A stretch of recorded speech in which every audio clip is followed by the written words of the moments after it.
అండి అందరికీ నమస్కారం వెల్కమ్ టు చిన్నారి వంటిల్లు ఈ రోజు మేము ఇన్స్టంట్ గా ప్రిపేర్ చేసుకునే టొమాటో చట్నీ ప్రిపేర్ చేస్తున్నాము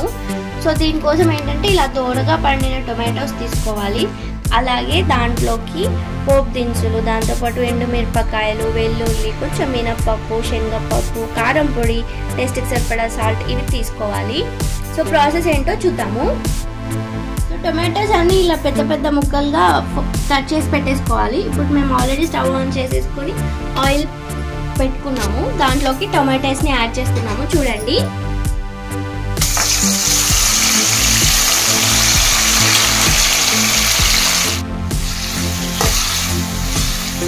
ఏంటంటే టొమాటోస్ అన్ని మంచిగా మెత్తగా అవ్వాలన్నమాట అప్పటి వరకు కుక్ చేసుకోవాలి మేము మీకు చూపిస్తాము సో అవి వేసేసుకొని ఇలా క్యాప్ పెట్టేసుకోవాలి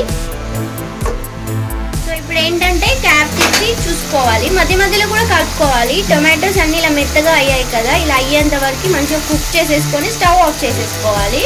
ఇప్పుడు ఏంటంటే ఇవి చల్లగా అయిన తర్వాత మేము మిక్స్ చేసుకొని చూపిస్తాము సో వీటిని ఇప్పుడు చల్లార్చుకోవాలి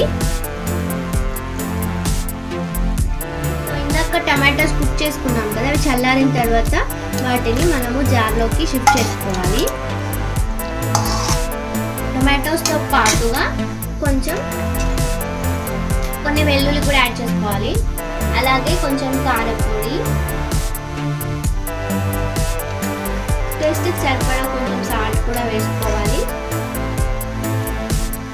ఇప్పుడు వేసేసుకొని ఒకసారి గ్రైండ్ చేసుకోవాలి పేస్ట్ అంతా గ్రైండ్ చేసేసుకున్నాము సో ఇప్పుడు ఏంటంటే తాలింపు వేసుకోవాలి సో దానికోసమని గిన్నె తీసుకొని ఆయిల్ వేసుకోవాలి ఆయిల్ కొంచెం వేడయ్యాక దాంట్లోకి ఆవాలు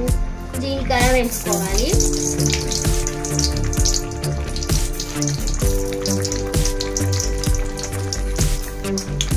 సో దాంట్లోకి మినపప్పు వేసుకోవాలి దాంతోపాటే కొంచెం శనగపప్పు కూడా వేసేసుకోవాలి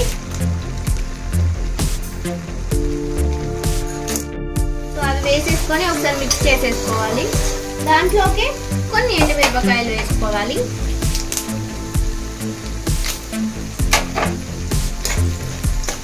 వేసేసుకొని ఒకసారి మిక్స్ చేసుకోవాలి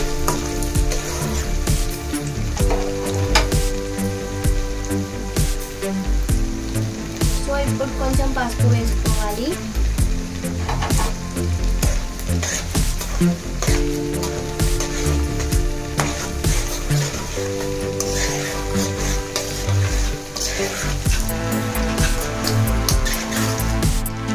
ఏంటంటే అది మంచిగా మిక్స్ అయ్యాక స్టవ్ ఆఫ్ చేసేసుకోవడమే స్టవ్ ఆఫ్ చేసేసుకొని మనం ఇందాక గ్రైండ్ చేసి పెట్టుకున్న టొమాటో పేస్ట్ని దీంట్లోకి కలుపుతాము మీకు చూపిస్తాము చూడండి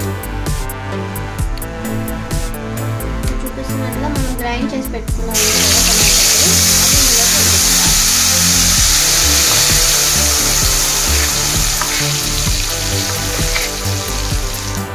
చూసారు కదండి ఇన్స్టెంట్గా చాలా ఈజీగా ప్రిపేర్ చేసేసుకోవచ్చు ఈ టొమాటో చట్నీ 15 days వరకు స్టోర్ చేసుకోవచ్చు నిల్వ ఉంటుంది 15 రోజుల వరకు టేస్ట్ కూడా చాలా బాగుంటుంది మీరు కూడా ట్రై చేయండి మీకు కనుక నా వీడియో నచ్చితే లైక్ చేయండి షేర్ చేయండి కామెంట్ చేయండి అలాగే మా ఛానల్ని సబ్స్క్రైబ్ చేసుకోండి థ్యాంక్ యూ అండి థ్యాంక్ యూ ఫర్ వాచింగ్ చిన్నారి వంటిల్లు